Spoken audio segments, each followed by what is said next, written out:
Assalamualaikum warahmatullahi wabarakatuh. Halo sahabat fakta kehidupan dimanapun kalian berada. Bagaimana dengan kisah kemarin yang kami bawakan? Pasti banyak banget yang kebawa emosi dan greget dengan kisahnya. Nah, kali ini kami akan membawakan kisah yang gak kalah menarik. Kisah kali ini menceritakan tentang baru menikah 3 bulan, aku langsung ditinggal suamiku pulang ke kota. Saat aku datangi rumahnya, aku dibuat syok saat tahu ada istri lain di rumah itu. Ternyata gak usah berlama-lama lagi, yuk kita langsung masuk ke ceritanya.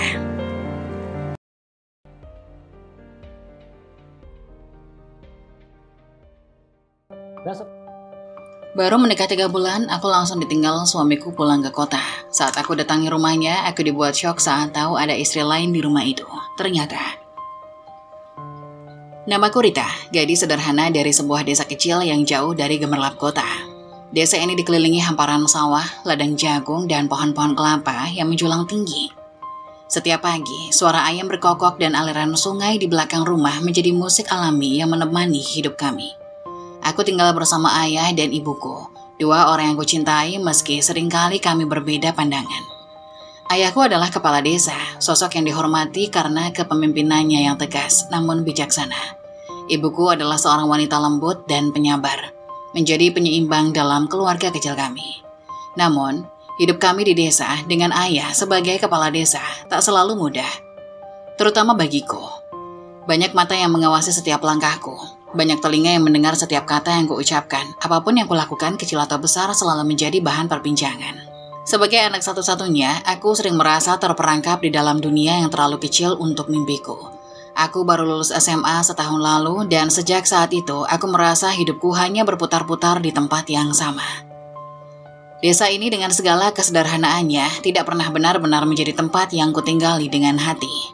Aku ingin melihat dunia di luar sana, menjelajahi tempat-tempat baru, bertemu orang-orang yang berbeda, dan menjalani kehidupan yang lebih besar dari ini.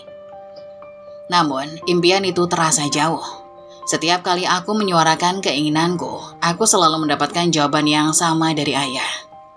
Rita, tempatmu di sini, hidup di luar sana itu keras. Kau akan lebih bahagia jika menetap di desa, menikah, dan menjalani hidup seperti orang-orang lain. Malam itu, ayah dan ibu memulai lagi pembicaraan yang sudah terlalu sering aku dengar. Aku duduk di ruang tamu, membaca buku sambil berusaha mengabaikan percakapan mereka. Bu, menurutku sudah saatnya kita serius menjodohkan Rita, kata ayah. Suaranya berat namun tegas. Anak Pak Arman, Sandi, baru saja pulang dari kota. Dia punya pekerjaan bagus di kecamatan. Orang seperti itu sulit dicari. Aku mendengarnya, tapi aku tidak ingin terlibat. Namun ibu yang lembut mencoba memberiku peringatan halus. Rita, apa salahnya mengenal Sandi lebih dekat? Dia anak baik dan keluarganya juga terhormat. Kami hanya ingin kau bahagia, nak. Aku meletakkan buku di pangkuanku, menghela nafas panjang, lalu menatap mereka. Ayah, ibu, aku tahu kalian menginginkan yang terbaik untukku, tapi aku tidak bisa menikahi seseorang hanya karena dia baik atau punya pekerjaan bagus. Pernikahan itu harus berdasarkan cinta. Aku ingin menikahi orang yang benar-benar membuatku merasa hidup. Ayah menghela nafas panjang, wajahnya berubah serius. Cinta itu bisa tumbuh, Rita, tapi jangan terlalu banyak memilih. Tidak semua orang punya kesempatan seperti ini. Aku menggeleng. Ayah, aku tidak memilih. Aku hanya ingin menikahi seseorang yang sesuai dengan hatiku. Aku tidak ingin menikah hanya karena tekanan. Malam itu, percakapan berakhir dengan kekecewaan. Aku tahu ayah dan ibu kecewa padaku, tapi aku tidak peduli. Bagiku pernikahan adalah keputusan terbesar dalam hidupku, dan aku tidak akan membiarkan siapapun memaksaku. Desa kecil tempatku tinggal tak pernah kekurangan gosip. Setiap orang tahu apa yang terjadi dalam kehidupan orang lain, dan aku bukan pengecualian. Setelah menolak beberapa pemuda yang datang melamarku, aku mulai mendapatkan julukan baru, gadis sombong dan angkuh. Rita ini terlalu banyak memilih, kata Bu Ina suatu pagi di pasar. Suaranya cukup keras hingga terdengar dari kejauhan. Padahal dia bukan gadis yang terlalu istimewa. Apa yang diharapkan? Pangeran dari kota. Aku menggenggam keranjang belanja erat-erat, mencoba menahan diriku untuk tidak membalas. Ibu yang berdiri di sampingku hanya menunduk, berusaha mengabaikan komentar-komentar itu. Namun tidak semua gosip bisa kuabaikan. Saat aku berjalan di desa, aku sering merasa tatapan orang-orang menilai diriku. Senyum mereka terasa palsu, seolah menyimpan hinaan di baliknya. Rita, kau tahu kan apa yang mereka katakan tentangmu? Tanya ibu suatu sore ketika kami sedang menyiapkan makan malam. Aku mengangguk. Biarkan saja bu, aku tidak peduli. Tapi bu peduli nak, jawabnya, suaranya bergetar. Ibu tidak ingin mereka terus menganggapmu sombong. Kau tahu, ayah juga mendengar semua itu. Sebagai kepala desa, dia ingin menjaga nama baik keluarga. Apa mereka tahu seperti apa hidupku? Mereka hanya tahu menghakimi. Jawabku dengan nada keras, meski dalam hati aku merasa bersalah. Ada saat-saat di mana aku sendiri mulai mempertanyakan keputusanku. Setiap malam aku duduk di dekat jendela kamarku, memandangi bintang-bintang yang berkelip-kelip di langit. Apa aku salah? Tanyaku pada diri sendiri. Apakah aku terlalu keras kepala? Tapi setiap kali keraguan itu muncul, aku selalu kembali pada mimpi-mimpiku. Aku ingin melihat dunia yang lebih besar dari desa ini. Aku ingin bertemu seseorang yang berbeda, seseorang pria yang bisa menunjukkan padaku kehidupan di luar sini. Aku tahu itu mungkin terdengar tidak realistis, tapi aku percaya bahwa cinta sejati akan datang pada waktunya. Setahun setelah lulus SMA, beberapa pemuda lain masih mencoba mendekatiku. Salah satunya adalah Arya, seorang pria muda yang dikenal sopan dan realistis. Dia datang ke rumah dengan membawa buah tangan berharap bisa memenangkan hatiku. Aku hanya ingin mengajakmu bicara, Rita, katanya dengan senyum canggung ketika aku membukakan pintu. Aku sibuk, jawabku singkat. Rita, aku tidak bermaksud mendesak, tapi aku hanya ingin mengenalmu lebih baik. Aku serius tentang ini. Katanya, matanya memandangku dengan penuh harap. Namun aku sudah tahu jawabannya. Maaf Arya, aku tidak bisa, tolong jangan buang waktumu. Arya pergi dengan wajah kecewa dan aku tahu setelah itu gosip akan kembali merebak, tapi aku tetap pada pendirianku. Tekanan dari ayah dan ibu semakin berat. Mereka mulai khawatir aku akan menjadi perawan tua. Julukan yang menakutkan bagi seorang gadis desa. Suatu malam, ayah memanggilku ke ruang tamu. Rita, ini bukan tentang kami lagi. Ini tentang masa depanmu. Kau harus memikirkan bagaimana hidupmu nanti. Kau tidak bisa terus begini. Aku terdiam, menatap lantai kayu di bawah kakiku. Ayah, aku mengerti kekhawatiranmu, tapi aku ingin menikah dengan seseorang yang berbeda. Aku ingin seseorang yang datang dari luar desa ini. Aku ingin melihat tempat lain. Aku terdiam menatap lantai kayu di bawah kakiku. Ayah, aku mengerti kekhawatiranmu. Tapi aku ingin menikah dengan seseorang yang berbeda. Aku ingin seseorang yang datang tapi dari luar desa ini. Aku ingin melihat tempat lain. Ayah menggeleng-gelengkan kepalanya. Suaranya meninggi. Rita, hidup itu bukan cerita dongeng. Pria seperti itu tidak akan datang ke sini. Kau harus realistis. Malam itu aku masuk ke kamar dengan air mata yang menggenang di mata. Untuk pertama kalinya aku merasa mimpiku mulai retak. Meskipun aku tahu, aku tetap memelihara harapan di dalam hatiku. Setiap pagi aku berjalan ke bukit kecil di pinggiran desa, tempat di mana aku bisa memandang jauh ke cakrawala. Di sana aku merasa bebas, seolah dunia di luar sana memanggilku. Aku akan pergi dari sini suatu hari nanti, bisikku pada diriku sendiri. Aku akan menemukan pria yang bisa mengerti aku, yang bisa membawaku keluar dari semua ini. Hari-hari terus berlalu, gosip terus menyebar, dan tekanan dari keluarga semakin kuat. Namun, aku tetap percaya bahwa suatu saat impianku akan menjadi kenyataan. Pagi itu udara desa terasa begitu segar. Khas setelah semalaman hujan turun, membasahi tanah. Embun yang masih menempel di dedaunan mengeluarkan aroma khas alam pedesaan yang menenangkan. Aku duduk di teras rumah, menikmati pagi dengan secangkir teh hangat di tangan, dan beberapa potong pisang goreng yang masih hangat di piring kecil. Aku hanya mengenakan baju tidur sederhana, rambutku masih sedikit berantakan, dan wajahku hanya sekedar kuusap dengan air dingin. Rasanya malas untuk segera mandi. Pagi ini hanya ingin menikmati momen tenang di tengah rutinitas desa yang kadang membosankan. Dari kursi kayu tempatku duduk, aku memandang hamparan sawah di kejauhan yang mulai menguning.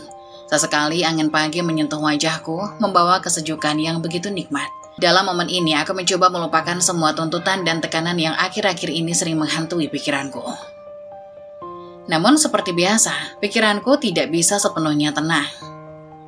Bayangan tentang jodohku muncul lagi. Aku mulai bertanya-tanya, seperti apa kelak pria yang ditakdirkan untukku. Wajahnya, sikapnya, dan yang paling penting, bagaimana dia akan membuatku. Dan yang paling penting, bagaimana dia akan membuatku merasa. Dia harus tampan, gumamku pada diri sendiri sambil tersenyum kecil. Tinggi, berwibawa, dan tentu saja kaya raya.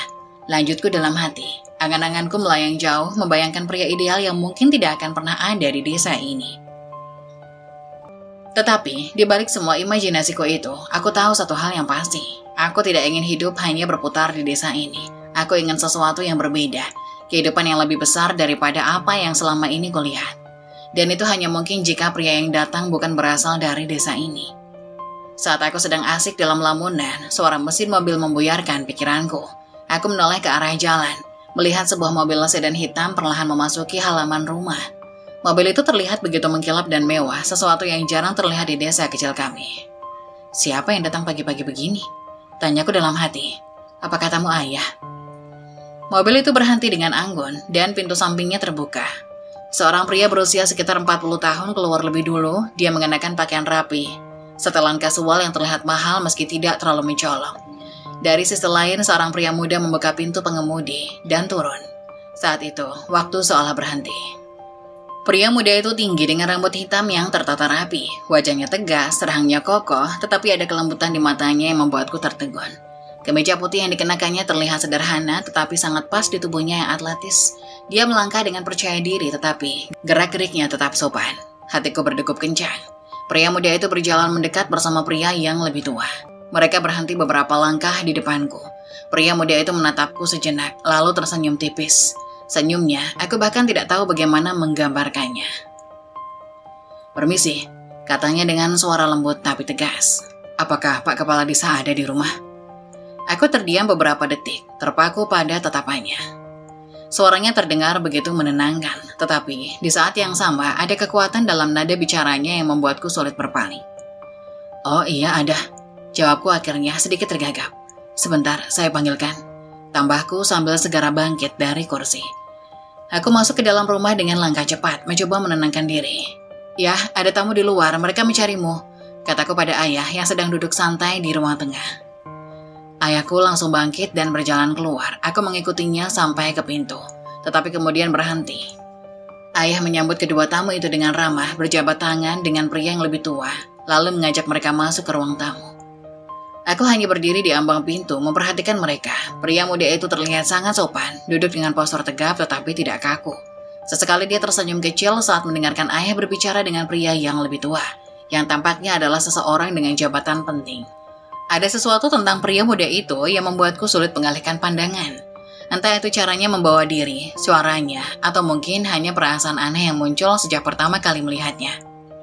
Aku memutuskan untuk masuk ke kamar, tetapi rasa penasaranku terus mengganggu. Dari dalam kamar, aku mendengar percakapan mereka. Meski tidak jelas, aku bisa menangkap bahwa mereka sedang membicarakan sesuatu yang penting. Pria yang lebih tua tampaknya adalah seorang berpengaruh. Cara bicaranya terdengar penuh wibawa, tetapi yang lebih menarik perhatian adalah suara pria muda itu. Lembut tetapi ada keyakinan di setiap kata yang diucapkannya. Aku mendekati pintu kamar, mencoba mencuri dengar, tetapi kata berhasil kudengar. Mereka berbicara tentang proyek pembangunan desa, sesuatu yang tampaknya besar dan melibatkan banyak pihak. "Anak saya Ardan akan memimpin proyek ini," kata pria yang lebih tua. "Dia akan tinggal di desa ini untuk beberapa waktu." Namanya Ardan. Aku mengulang nama itu dalam hati, mencoba merasakan bagaimana nama itu terdengar. Ardan, nama yang sederhana tetapi memiliki kesan kuat. Setelah beberapa saat, aku mendengar suara kursi bergeser di ruang tamu. Percakapan mereka tampaknya sudah selesai. Aku keluar dari kamar dengan alasan mengambil segelas air di dapur, tetapi sebenarnya aku hanya ingin melihatnya lagi. Saat aku melewati ruang tamu, tatapan kami bertemu. Ardan menoleh ke arahku dan selama beberapa detik waktu terasa berhenti. Dia tersenyum kecil, senyum yang begitu tulus, tetapi memiliki kekuatan yang membuatku merasa seperti orang paling istimewa di dunia. Aku segera memalingkan wajah, mencoba menyembunyikan wajahku yang mulai memerah. Dengan langkah cepat aku berjalan ke dapur, berusaha mengendalikan diri. Setelah beberapa menit, aku mendengar mereka berpamitan. Aku mengintip dari jendela dapur, melihat Ardan dan pria yang lebih tua masuk ke mobil mereka. Mesin mobil sedan itu menyala dan perlahan mereka meninggalkan halaman rumah kami. Tetapi meski mobil mereka sudah pergi, bayangan Ardan tetap tinggal di pikiranku. Tatapannya, senyumnya, dan suaranya terus terngiang-ngiang. Aku tidak tahu apa yang baru saja terjadi, tapi satu hal yang pasti, pagi ini tidak akan pernah kulupakan. Setelah mobil sedan hitam itu menghilang dari pandangan, aku segera menghampiri ayah yang baru saja kembali duduk di ruang tamu. Rasa penasaranku tidak bisa lagi kutahan. "Ya, siapa mereka tadi? Dan ada urusan apa datang ke sini pagi-pagi?" tanyaku sambil duduk di sampingnya. Ayah tersenyum tipis, seperti sudah menduga bahwa aku akan menanyakan hal itu. "Yang datang tadi adalah Pak Rashid, seorang kontraktor besar. Dia punya proyek pembangunan di desa kita. Pria muda tadi namanya Ardan anaknya. Dia akan memimpin proyek itu di sini. Selama beberapa bulan ke depan, dia yang akan tinggal di desa ini untuk memastikan semua berjalan lancar." Mendengar penjelasan itu aku tertegun. Jadi pria muda yang tadi membuatku terpana adalah anak seorang kontraktor besar. Dan dia akan tinggal di desa ini selama beberapa waktu. Dalam hati aku merasa ada secercah harapan. "Dia tinggal di mana ya?" tanyaku lagi berusaha terdengar santai. "Di rumah yang sudah kami siapkan, di dekat lokasi proyek. Rumah itu memang disediakan untuk tamu-tamu yang bekerja di sana," jawab ayah. Aku mengangguk, berusaha menutupi rasa senangku. Dalam hati aku merasa, inilah kesempatan yang mungkin selama ini aku tunggu-tunggu. Mungkin saja Ardan adalah jawaban atas semua harapanku tentang jodoh. Beberapa hari kemudian, ayah memanggilku saat aku sedang membaca buku di ruang tamu. "Rita, ayah minta tolong," katanya. "Apa ya?" tanyaku sambil menutup buku. "Ayah butuh kamu mengantarkan surat ini ke lokasi proyek. Ini untuk Ardan. Ayah sedang sibuk, jadi kamu saja yang mengantarnya," kata ayah sambil menyodorkan amplop berwarna coklat. Aku mengambil surat itu dengan tangan gemetar, berusaha menyembunyikan antusiasmeku. "Baik ya," jawabku sambil mencoba terdengar biasa saja. Dalam hati aku tahu, ini adalah kesempatan yang tidak bisa kusia-siakan. Setelah bersiap, aku berangkat ke lokasi proyek dengan sepeda motor. Perjalanan tidak terlalu jauh, hanya sekitar 15 menit dari rumah. Ketika aku tiba di sana, suasana proyek terlihat sibuk. Beberapa pekerja tampak mengangkut bahan bangunan, sementara lainnya sibuk memasang kerangka kayu. Aku melihat Ardan berdiri di tengah-tengah lokasi proyek, mengenakan kemeja biru muda yang digulung hingga siku, dan celana panjang hitam. Dia terlihat sedang memberikan instruksi kepada para pekerja. Hatiku berdebar melihatnya lagi. Ardan tampak berbeda dari pria-pria lain yang pernah kutemui. Wibawanya terlihat jelas, tetapi ada juga kehangatan dalam caranya berinteraksi dengan orang-orang di sekitarnya. Aku memberanikan diri menghampirinya. "Permisi Ardan," panggilku dengan suara yang sedikit gemetar. Dia menoleh, lalu tersenyum. "Oh hai, kamu pasti Rita kan, anaknya Pak Kepala Desa?" tanyanya ramah. Aku mengangguk. "Iya, ini ada surat dari ayahku untukmu," kataku sambil menyerahkan amplop itu. Ardan menerimanya dengan sopan lalu memasukkan surat itu ke dalam tasnya. "Terima kasih sudah mengantarkan. Kamu mau duduk sebentar? Ada tempat di sana," katanya sambil menunjukkan kursi kayu di bawah pohon rindang di pinggir lokasi proyek. Aku mengangguk lagi dan kami berjalan bersama menuju tempat itu. Di bawah pohon itu kami duduk berdua. Suasana proyek yang sibuk terasa agak jauh, memberikan kami ruang untuk berbicara dengan lebih santai. "Bagaimana menurutmu tentang proyek ini?" tanya Ardan membuka percakapan. "Menurutku ini ide bagus. Desa kami memang butuh banyak perbaikan, terutama infrastruktur. Tapi tentu saja banyak tantangan yang harus dihadapi," jawabku sambil tersenyum tipis. Ardan mengangguk setuju. "Benar, saya sudah melihat beberapa masalah di lapangan, tapi saya yakin semuanya bisa diselesaikan dengan kerjasama yang baik." Percakapan kami terus berlanjut. Aku menceritakan tentang desa kami, bagaimana kehidupan di sini, dan tempat-tempat menarik yang mungkin belum sempat dia kunjungi. Aku bahkan menyebutkan beberapa cerita kecil tentang tradisi desa yang sering membuat orang lain terpesona. "Sepertinya kamu sangat mengenal desa ini." "Iya, ini tempat aku lahir dan tumbuh. Meskipun jujur saja kadang aku merasa ingin melihat dunia luar. Rasanya terlalu sempit kalau hanya di sini," jawabku jujur. Ardan tertawa kecil. "Kamu tahu, aku dulu juga berpikir seperti itu tentang kota tempat aku tinggal. Tapi ketika aku mulai bekerja di berbagai tempat, aku menyadari bahwa setiap tempat punya keunikan sendiri, bahkan desa kecil seperti ini." Aku merasa ada kedalaman dalam cara Ardan berbicara. Dia bukan hanya pria tampan dan kaya, tetapi juga seseorang yang penuh pemikiran. Saat percakapan kami berlangsung, aku mengetahui lebih banyak tentang Ardan. Dia bercerita bahwa ayah dan ibunya saat ini berada di luar negeri untuk urusan bisnis, sehingga dia harus mengambil alih tanggung jawab ini. "Sebenarnya ini pertama kalinya aku memimpin proyek sebesar ini sendiri," akunya dengan nada rendah hati. "Ayahku biasanya selalu ada untuk membimbing, tapi kali ini aku harus belajar berdiri sendiri." Aku kagum mendengar ceritanya. Di usianya yang masih muda, dia sudah mampu memikul tanggung jawab besar. Hal itu membuatku merasa bahwa dia bukan hanya sekedar pria biasa, tetapi seseorang yang memiliki visi dan keberanian. "Kamu hebat," kataku tanpa sadar. Ardan menoleh dan tersenyum. "Mungkin, tapi aku masih belajar. Aku hanya berusaha melakukan yang terbaik." Aku tersenyum kembali. Di dalam hati aku merasa ada sesuatu yang berbeda dari pria ini. Dia bukan hanya menarik dari segi penampilan, tetapi juga dari cara dia membawa diri dan berbicara. Setelah beberapa saat, aku pamit pulang. Tetapi sebelum aku pergi, Ardan berkata, "Terima kasih sudah mau berbicara dan memperkenalkan desamu. Kalau ada waktu, mungkin kamu bisa menunjukkan tempat-tempat yang menarik di sini." Aku mengangguk dengan semangat. "Tentu, kamu tinggal bilang kapan." Sejak hari itu, hubungan kami perlahan menjadi lebih akrab. Kami sering berbicara ketika aku mengantar sesuatu untuk ayahku ke lokasi proyek, atau ketika Ardan meminta saran tentang desa ini. Aku merasa semakin nyaman berada di dekatnya. Ada sesuatu dalam caranya berbicara dan mendengarkan yang membuatku merasa dihargai. Di sisi lain, aku juga mulai merasakan sesuatu yang berbeda dalam diriku. Aku yang biasanya cuek dan jutek dengan orang lain, kini merasa bersemangat setiap kali ada alasan untuk bertemu Ardan. Mungkin untuk pertama kalinya dalam hidupku, aku merasakan apa yang orang sebut dengan cinta. 2 bulan setelah berlalu, sejak perkenalan pertama kami, kedekatan antara aku dan Ardan semakin intens. Hubungan yang awalnya hanya sebatas perkenalan biasa, kini berubah menjadi lebih dalam dan penuh makna. Setiap kali kami bertemu, aku merasakan sesuatu yang berbeda. Sebuah kenyamanan dan keterikatan yang belum pernah kurasakan sebelumnya. Namun seperti biasa, desa kecil tempatku tinggal tidak pernah lepas dari gosip. Orang-orang mulai berbicara tentang aku dan Ardan. Mereka berspekulasi tentang hubungan kami, menciptakan cerita-cerita yang bahkan aku sendiri tidak pernah membayangkan. Aku mencoba untuk tidak peduli, tetapi gosip itu mulai merambat hingga ke rumahku. Pagi itu, saat sarapan, suasana rumah terasa lebih berat dari biasanya. Ayah dan ibu duduk di meja makan, wajah mereka tampak serius. Aku yang sedang menikmati teh hangat sambil memakan nasi goreng buatan ibu merasakan sesuatu yang tidak biasa. "Rita," ayah memulai, nada suaranya tegas. "Kami perlu bicara." Aku menoleh meletakkan sendokku. "Ada apa ya?" tanyaku meski dalam hati sudah menduga arah pembicaraan ini. Ayah menghela nafas panjang sebelum melanjutkan. "Ayah dengar dari tetangga, banyak yang mulai berbicara tentang kamu dan Ardan. Gosip sudah sampai kemana-mana. Ayah merasa malu. Kamu tahu sebagai kepala desa, nama baik keluarga ini penting. Jadi ayah minta kamu untuk jaga jarak dari Ardan." Hatiku mencelos mendengar ucapan itu. Namun aku mencoba menahan emosiku. Kenapa aku harus peduli dengan omongan mereka ya?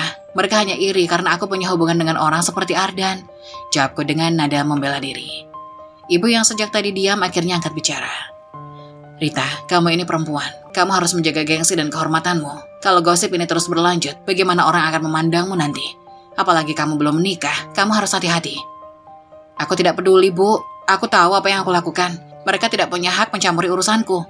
Jawabku dengan nada tinggi, merasa bahwa mereka tidak mengerti apa yang aku rasakan. Ayah menatapku tajam, suaranya meninggi. "Rita, masalahnya ayah dan ibu tidak begitu suka dengan Ardan. Dia bukan orang yang bersahabat dengan warga. Asal-usulnya tidak jelas, ayah tidak ingin kamu salah memilih." Aku merasa darahku naik. "Ardan itu orang kota ya, wajar kalau dia tidak akrab dengan warga sini. Dia punya cara hidup yang berbeda. Dan soal asal-usul, itu karena kita tidak cukup mengenalnya, bukan berarti dia tidak baik." Perdebatan itu semakin memanas. Ibu mencoba menenangkan ayah, tetapi jelas mereka berdua sudah sepakat bahwa Ardan bukan pilihan yang mereka setujui. Aku merasa kecewa dan marah. Tanpa menyelesaikan sarapan, aku bangkit dari kursi dan masuk ke kamar. Pintu ketutup rapat, berusaha mengendalikan emosiku. Di kamar, aku berbaring sambil memegang ponsel. Aku merasa bingung dan frustasi. Tekanan dari keluarga dan gosip yang beredar membuatku ingin segera berbicara dengan Ardan. Akhirnya, aku mengirim pesan singkat kepadanya. "Ardan, aku ingin bertemu. Ada banyak hal yang harus kita bicarakan." Tidak lama kemudian balasan darinya masuk. "Tentu, datang saja ke kontrakanku nanti siang, saat istirahat proyek." Aku merasa lega mendengar jawabannya. Siang itu aku bersiap-siap dan berangkat ke kontrakan Ardan. Lokasinya tidak jauh dari proyek, hanya beberapa menit dengan sepeda motor. Ketika tiba, aku mengetuk pintu dan Ardan membukakan pintu dengan senyum hangat. "Masuk, Rita," katanya sambil mempersilahkanku. Aku duduk di sofa kecil di ruang tamunya. Suasana di dalam kontrakan itu sederhana tetapi terasa nyaman. Setelah beberapa saat berbasa-basi, aku langsung menceritakan semuanya.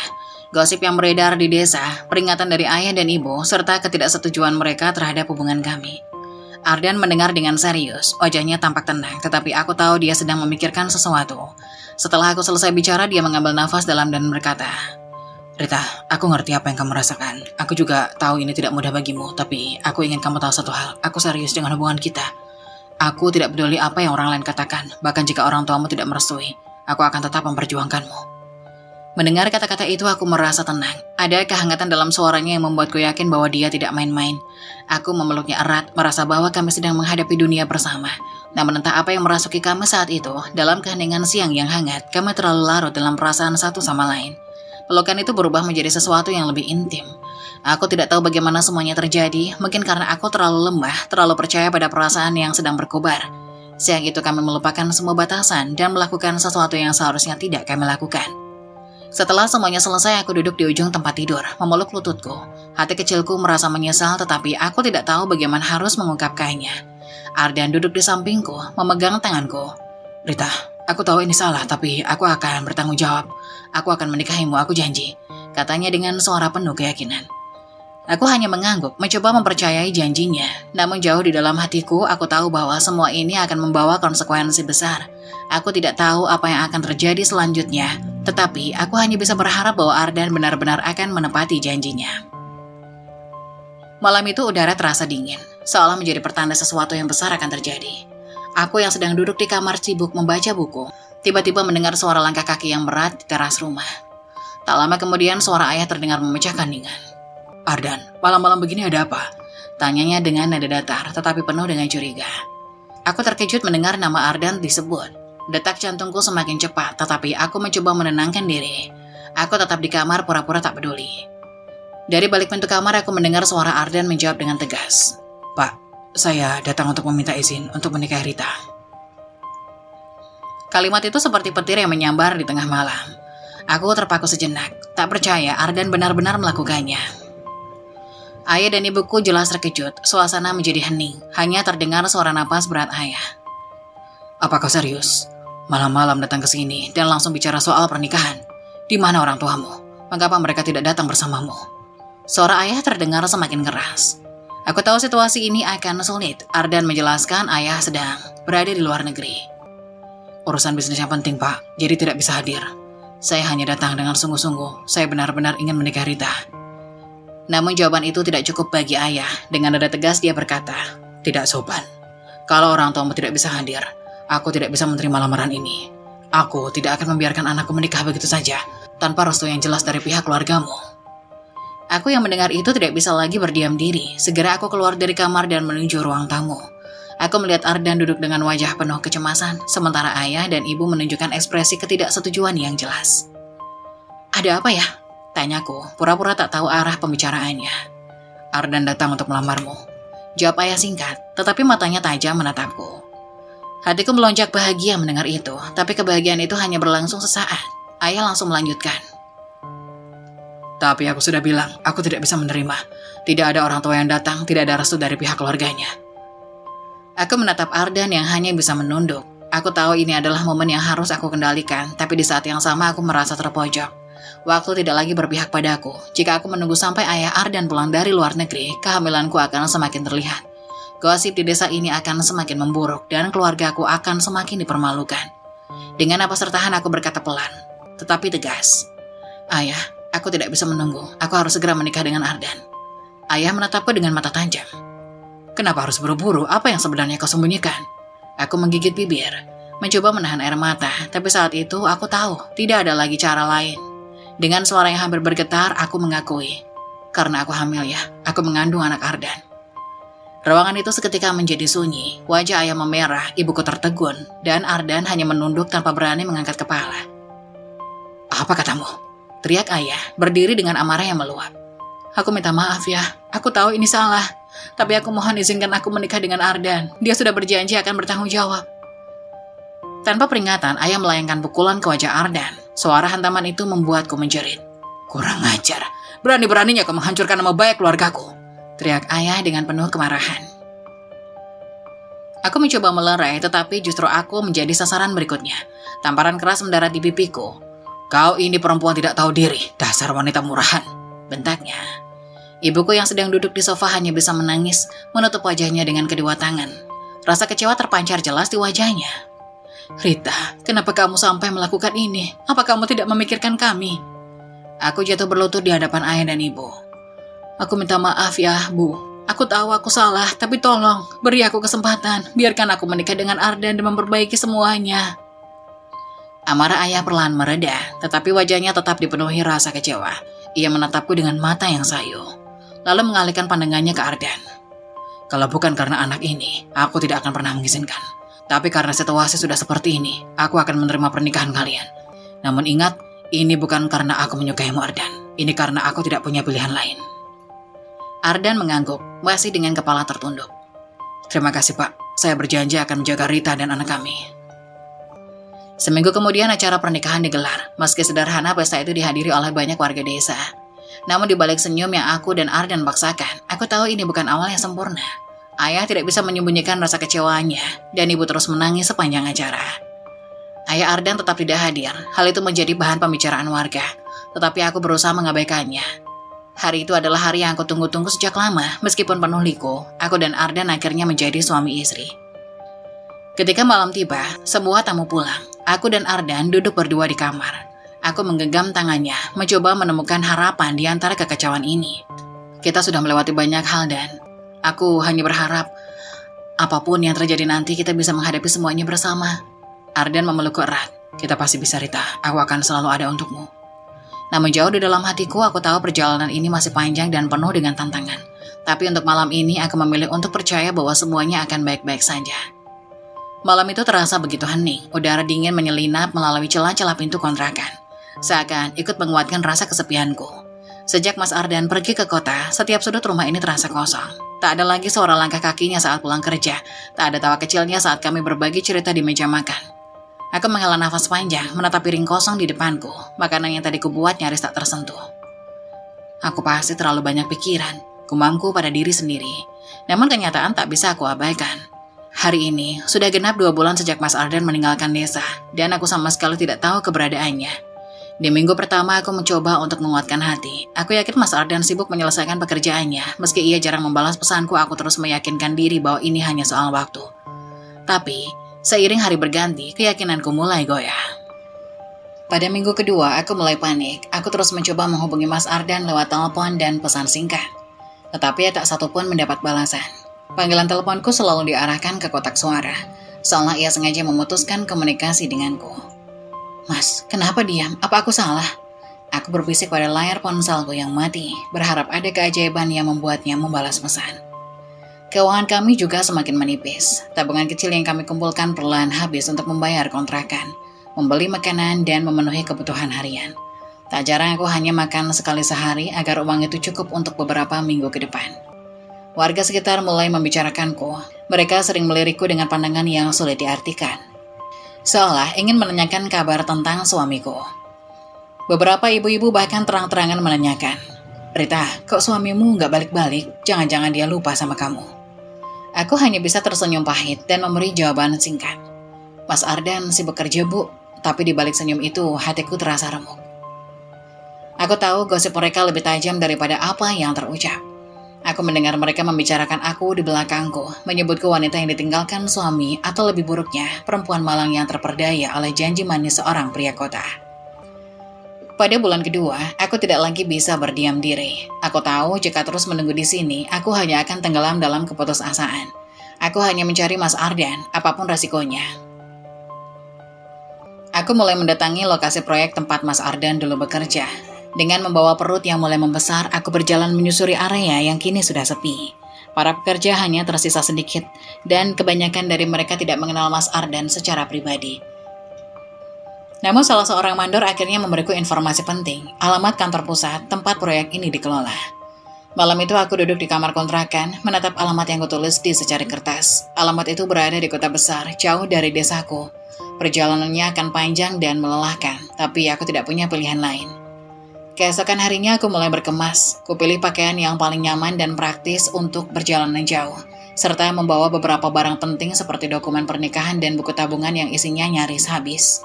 Aku juga menyiapkan makanan ringan untuk bekal perjalanan.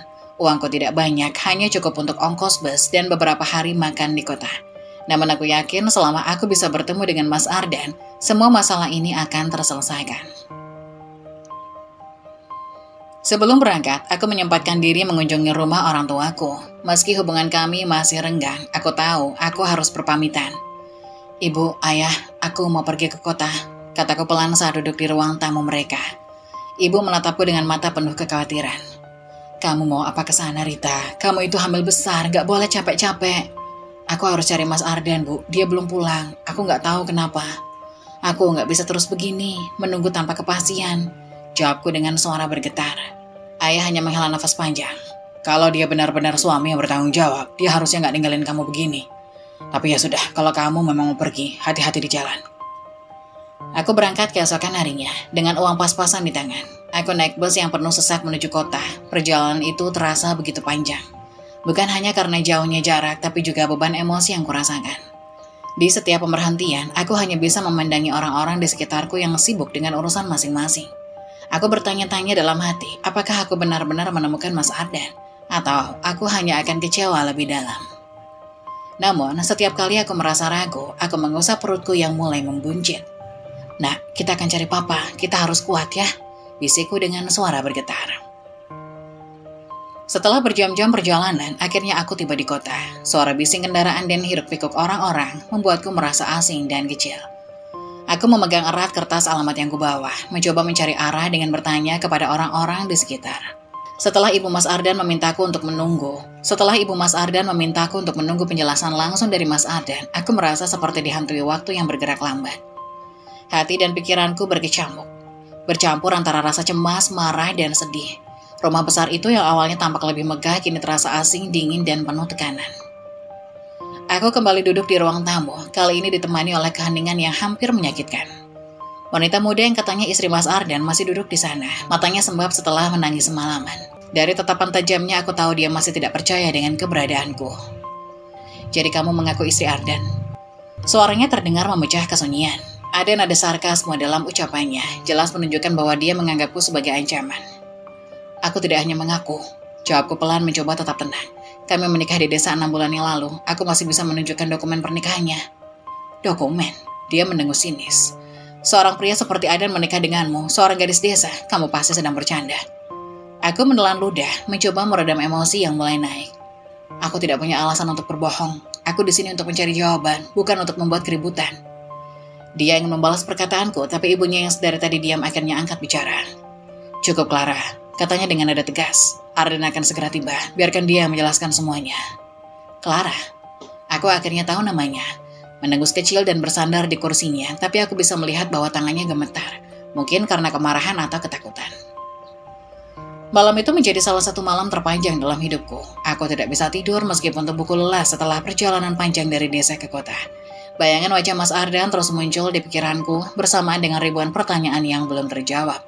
Aku memikirkan saat-saat indah kami di desa, bagaimana dia dulu begitu perhatian dan meyakinkanku bahwa dia mencintaiku. Setiap kata yang diucapkannya terasa tulus, tapi sekarang semua itu terasa seperti ilusi. Bagaimana mungkin pria yang begitu kucintai memiliki kehidupan lain yang selama ini tidak pernah dia ceritakan? Aku duduk di dekat jendela kamar tamu, memandangi lampu-lampu kota yang berkilauan di kejauhan. Tanganku secara refleks menyentuh perut yang membuncit.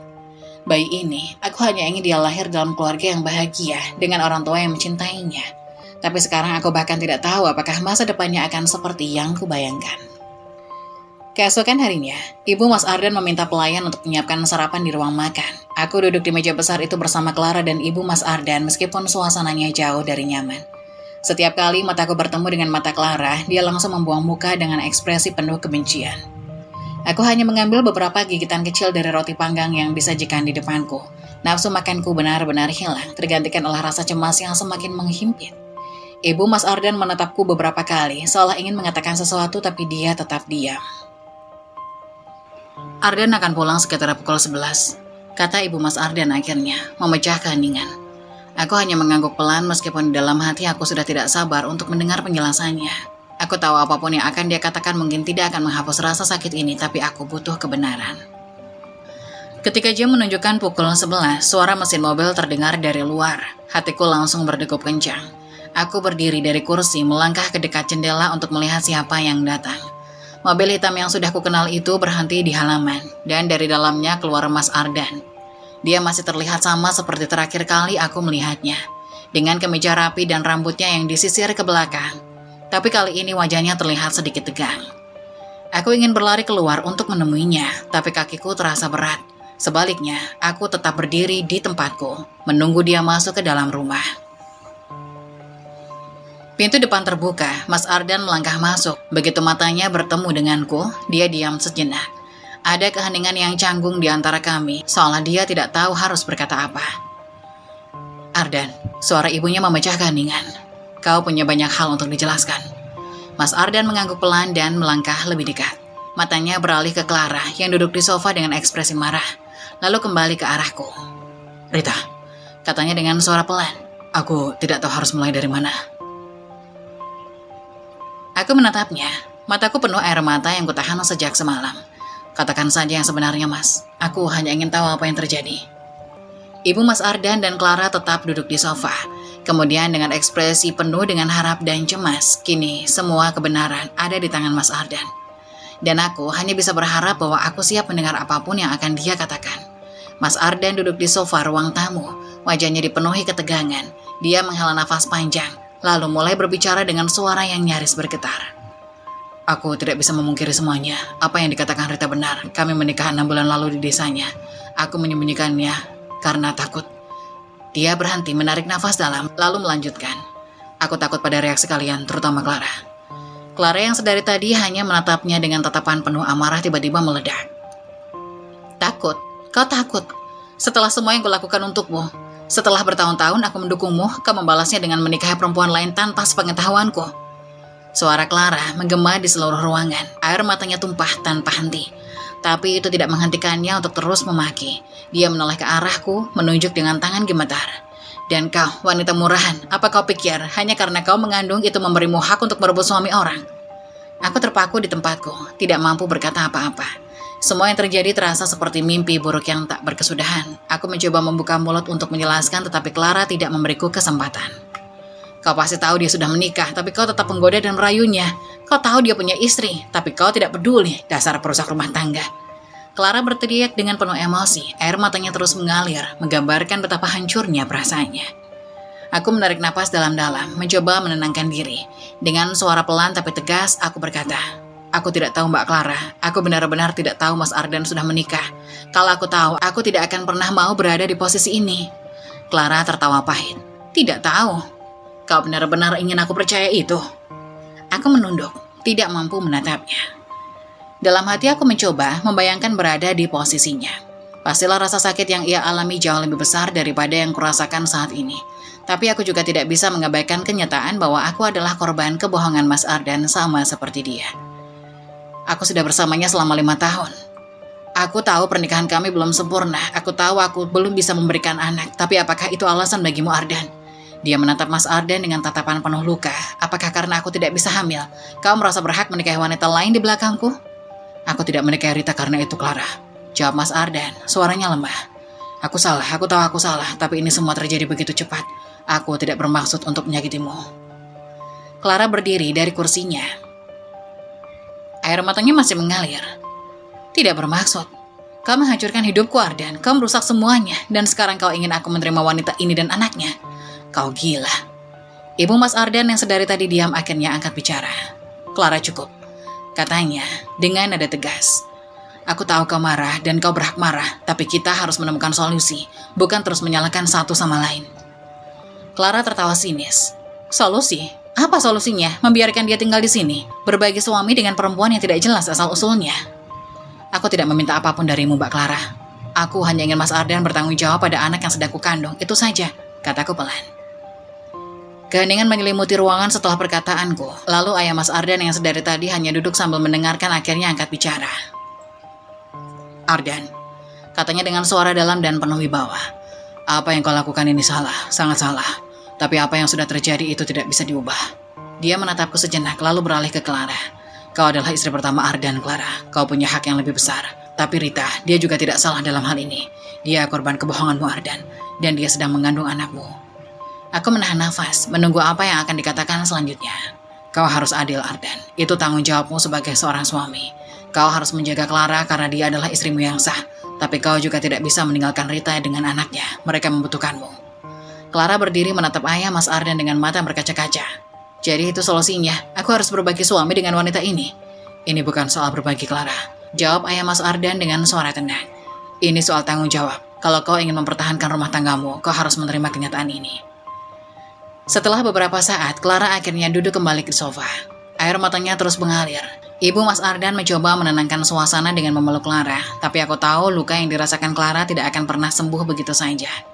Mas Ardan mengangguk pelan, matanya menatapku dengan penuh penyesalan. Aku akan bertanggung jawab, Rita. Aku janji akan menjaga kalian berdua. Aku hanya bisa mengangguk meskipun hatiku terasa berat. Aku tahu ini bukan akhir yang bahagia. Clara jelas membenciku dan aku tidak tahu bagaimana aku bisa hidup dalam bayang-bayang wanita pertama yang begitu jelas dicintai oleh Mas Ardan. Tapi untuk anakku, aku harus bertahan. Malam itu kami semua menerima keputusan ayah Mas Ardan dengan hati yang penuh luka. Tidak ada yang bahagia, tidak ada yang merasa menang. Tapi setidaknya aku tahu anakku akan memiliki ayah yang bertanggung jawab meskipun kehidupanku tidak akan pernah sama seperti dulu lagi. Setelah kembali ke rumah besar itu dengan tubuh yang lemah dan hati yang hancur, aku berharap setidaknya mendapatkan sedikit simpati. Tapi harapan itu hanyalah mimpi kosong. Clara berdiri di ruang tamu, wajahnya datar namun penuh dengan kesombongan. Kau kembali juga rupanya. Kupikir kau tak akan selamat, rupanya kau lebih kuat dari yang kukira. Katanya dengan nada sarkastik yang menusuk. Aku tidak menjawab, bahkan bukan sekedar membalas perkataannya, aku tidak punya tenaga. Tubuhku terasa seperti hanya cangkang kosong, sementara pikiranku terus dihantui bayangan kehilangan anakku. Clara memandangku seolah aku adalah beban yang tak diinginkan, lalu berjalan meninggalkan ruang tamu tanpa sepatah kata lagi. Hari demi hari berlalu dan hidupku semakin terasa seperti neraka. Clara memanfaatkan setiap kesempatan untuk menyiksa mental dan fisikku ketika Mas Ardan berangkat bekerja. Rumah itu berubah menjadi arena penderitaan bagiku.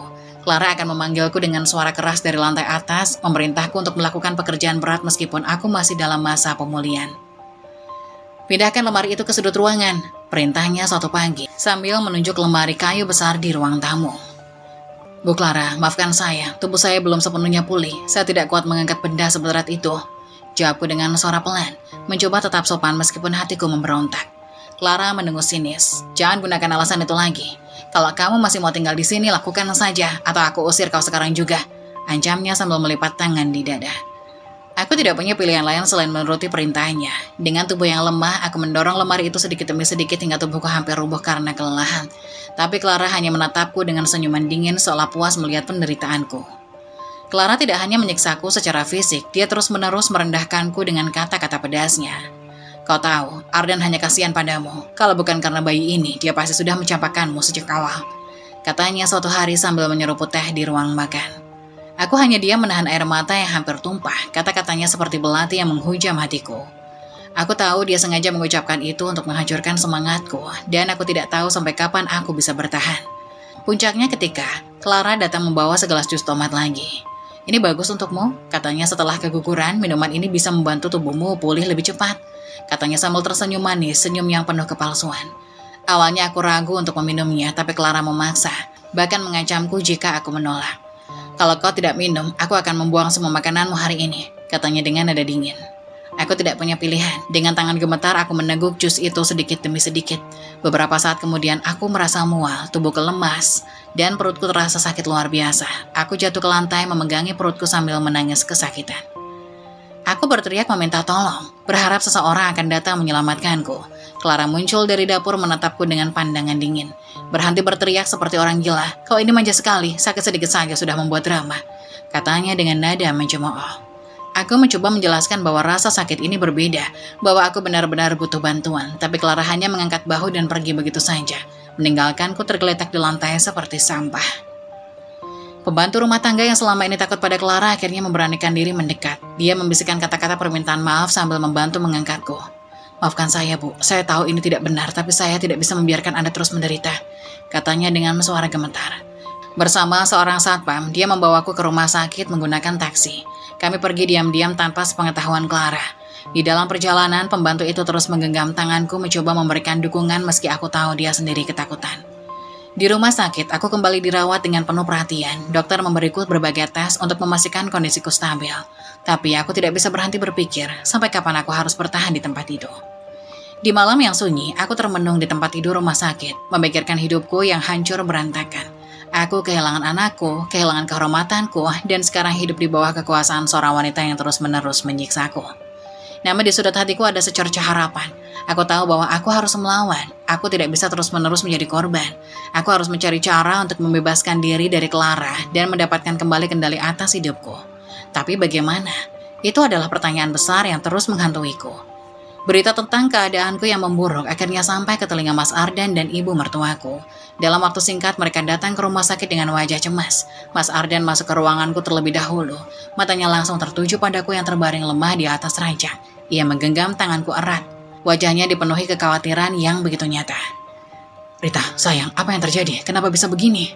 Suaranya bergetar, matanya mulai memerah, seolah menahan air mata. Aku mencoba tersenyum lemah, tetapi suaraku nyaris tak terdengar. "Aku tidak tahu, Mas. Tiba-tiba perutku sakit setelah minum jus itu."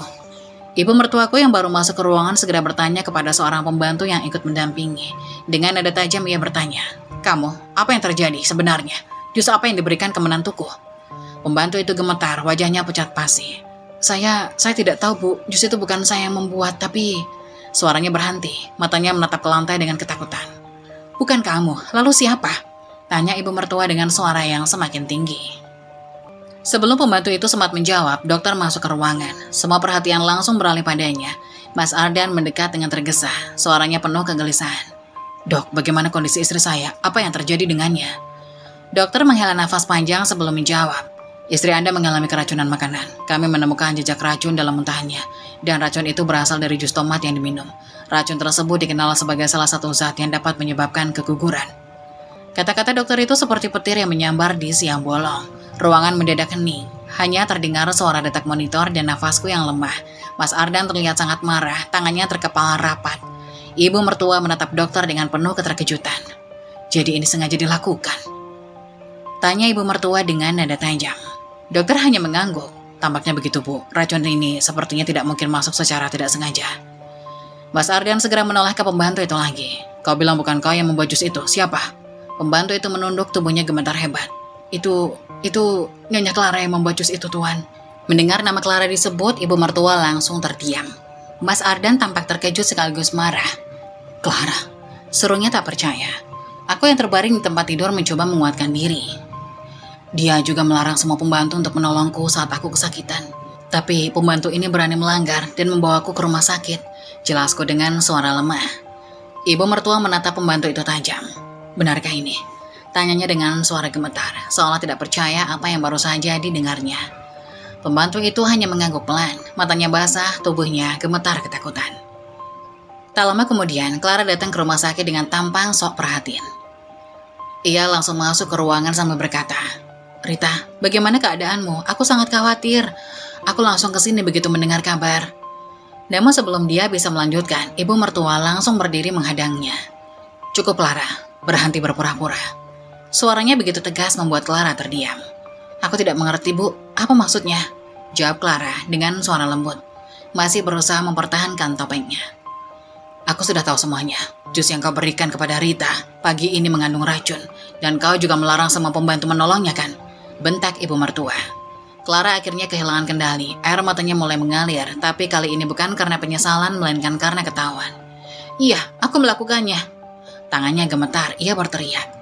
"Aku tidak tahan lagi, Bu. Aku merasa tersaingi sama dia. Dia yang berhasil hamil, sementara aku tidak pernah bisa memberimu cucu. Aku hancur, Bu." Mendengar pengakuan itu, Mas Ardan tidak bisa lagi menahan emosinya. "Clara, apa kau sadar apa yang telah kau lakukan? Kau mencoba membunuh anakku. Kau hampir membunuh Rita." Clara menangis histeris, berusaha menjelaskan. Aku hanya ingin semuanya seperti dulu dan aku tidak mau kehilanganmu." Namun Mas Ardan menggeleng tegas. "Sudah cukup, Clara. Semua ini sudah melewati batas. Aku tidak bisa lagi hidup denganmu. Mulai hari ini kita berpisah." Setelah kejadian itu, aku memutuskan untuk kembali ke rumah orang tuaku di desa. Aku tahu aku butuh ketenangan dan tinggal di rumah itu hanya akan membawa lebih banyak luka. Mas Ardan setuju dengan keputusanku. Dia bahkan berjanji akan sering datang untuk menjengukku dan anak kami. Di desa, orang tuaku menyambut dengan pelukan hangat. Aku tahu mereka masih menyimpan luka atas semua yang terjadi, tapi mereka menerima aku kembali dengan lapang dada. Beberapa bulan kemudian aku melahirkan seorang bayi laki-laki yang sehat. Kehadiran bayi itu membawa kebahagiaan baru dalam hidupku. Mas Ardan sering datang, begitu juga ibu mertuaku. Mereka sangat menyayangi anakku, cucu pertama keluarga mereka. Hidupku kembali damai di desa. Meski cobaan hidupku yang kuhadapi begitu berat, aku merasa semua itu telah membawaku pada kehidupan yang lebih baik. Aku hanya berharap ke depannya aku bisa memberikan kebahagiaan bagi anakku dan menjalani hidup dengan penuh ketenangan.